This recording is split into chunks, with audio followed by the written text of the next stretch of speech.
Hai semuanya, gimana kabar kalian? Semoga selalu dalam keadaan baik. Jadi welcome back teman-teman di Andy Grayson Channel, dan ini adalah segmen analisa pagi, segmen di mana kita akan mengulas untuk update news dan juga pergerakan dari market, khususnya dari market Bitcoin.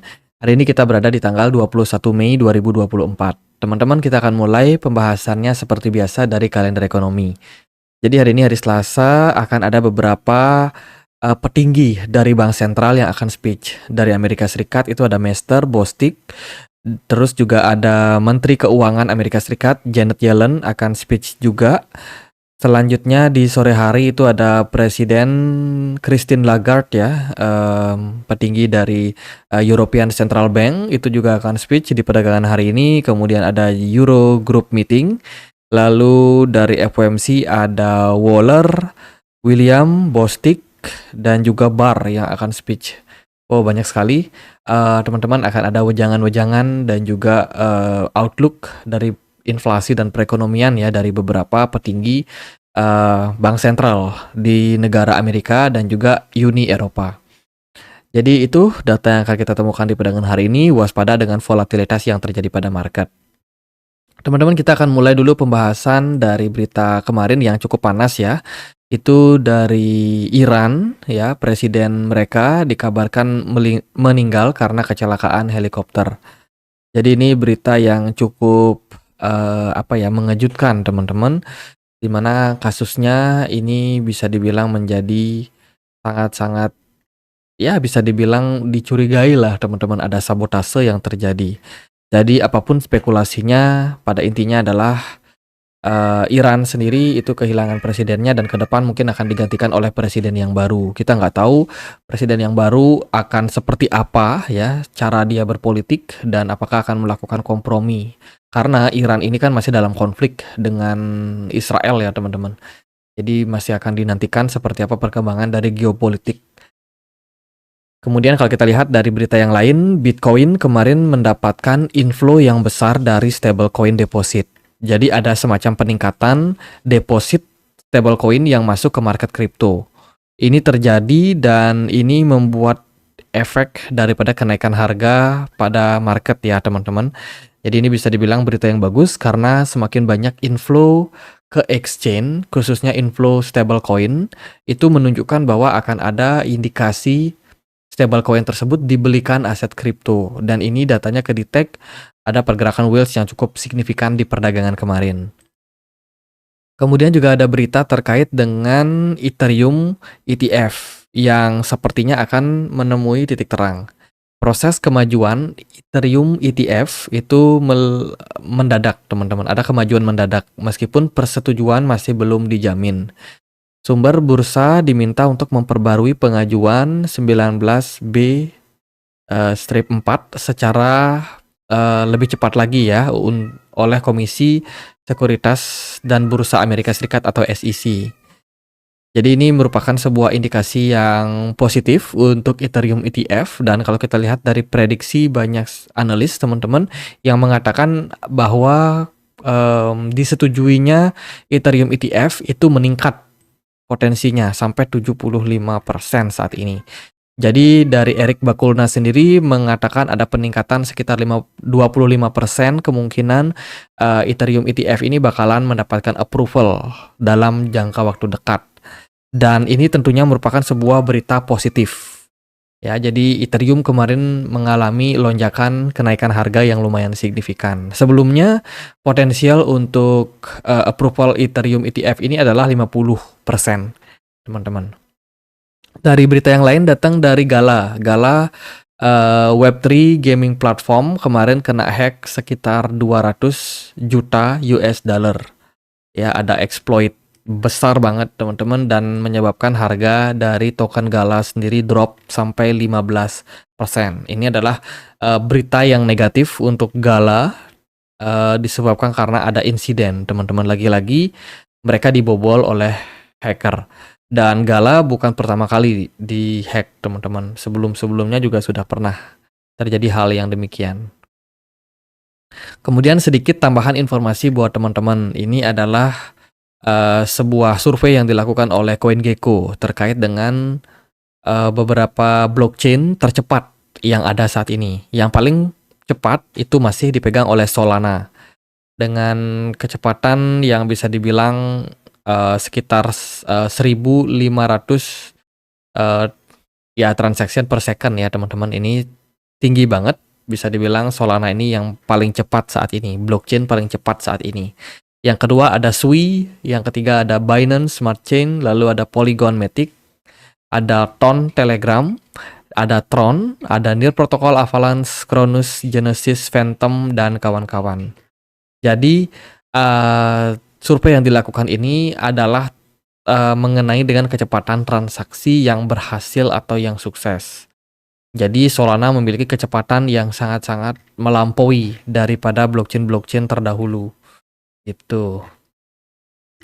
Oke, itu dari beberapa berita. Kita akan lihat gimana pergerakan dari market. Bitcoin kemarin mengalami peningkatan signifikan. Bitcoin naik sekitar 5% ya, dan kebetulan ditunjang sama BTC Dominance yang turun sampai 6%, 6 ke 7% gitu, drop teman-teman. Dan ini bikin banyak sekali altcoin mengalami kenaikan ya. Kita perhatikan ada Ethereum naik 18%, ada Doge naik 9%, GRT 12%, Kaspa 5%, BNB ya stabil hampir 3%.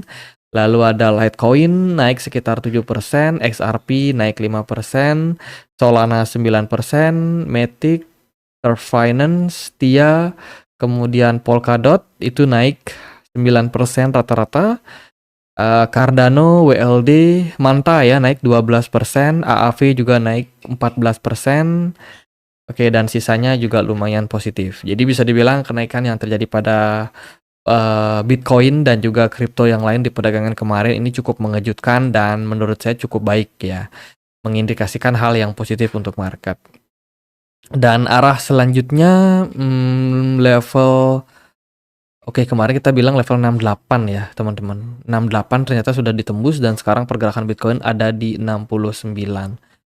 Oke, positif. Smart money kemarin ada peningkatan yang lumayan signifikan kalau kita perhatikan dari chart ini. Semoga ini merupakan sebuah indikasi positif untuk pergerakan market.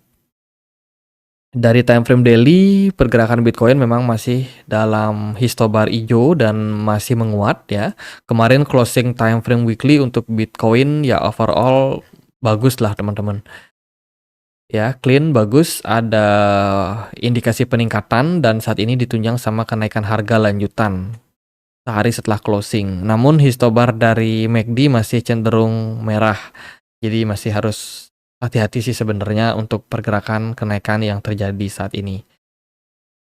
Itu buat saya untuk Bitcoin di time frame yang lebih kecil saat ini terbilang masih positif. Kemungkinan memang masih akan ada kenaikan-kenaikan jangka pendek ya, at least ke 70 ribuan teman-teman.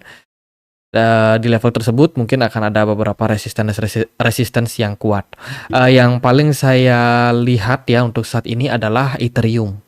Itu meningkat sangat signifikan setelah fase sideways yang terjadi sebelumnya sejak April tanggal 16 sampai dengan 17 Mei. Peningkatan pergerakan dari harga Ethereum ini mungkin memberikan indikasi positif untuk next yaitu alt season teman-teman. Kita mungkin belum bisa mendapatkan data terbaru terkait dengan alt season index. Nah, jadi kalau kita lihat di sini chartnya masih menunjukkan kita belum berada dalam kondisi alt season ya. Yang mengindikasikan memang saat ini proses konsolidasi masih berpeluang terjadi. Namun apapun itu, inflow terhadap Ethereum itu seringkali menjadi salah satu sentimen yang positif untuk market. Dan kita masih akan melihat seperti apa kinerja daripada banyak altcoin ke depannya, teman-teman. Itu sih dari saya overall ya good aja buat market. Ethereum juga udah positif. Oh ya, ada beberapa narasi yang mungkin teman-teman bisa pertimbangkan ya. Yang pertama ada DeFi Summer. DeFi Summer ini adalah narasi yang bakalan dekat banget sama market teman-teman dan kemungkinan akan ada reaksi ya terkait dengan narasi tersebut. Ya, koin-koin DeFi teman-teman boleh pantau. Kita perhatikan tadi ada AAV yang udah mengalami kenaikan yang lumayan signifikan. dan beberapa koin lain mungkin seperti JTO, Anchor Jupiter, EtherFi, True Finance, dan kawan-kawan yang punya narasi DeFi, teman-teman boleh untuk perhatikan. Narasi DeFi ini juga bisa menjadi salah satu momen teman-teman di mana arus dana akan masuk ke banyak altcoin. Selain itu juga teman-teman bisa pertimbangkan ada narasi namanya pizza Bitcoin ya. Pizza Bitcoin yang akan ada di 22 Mei. Jadi event ini sebenarnya untuk merayakan pembelian pizza pertama ya yang dilakukan dengan 10.000 Bitcoin ketika tahun 2010 kemarin. Ya, ini ada berita, ada ada sebuah pergerakan yang lumayan teman-teman dari yang namanya adopsi Bitcoin pertama kali waktu itu. Jadi 2022 bulan Mei 2010 ya ada seseorang bernama Laszlo Hanyes itu berhasil membeli 2 loyang pizza besar teman-teman dengan harga 10.000 Bitcoin waktu itu.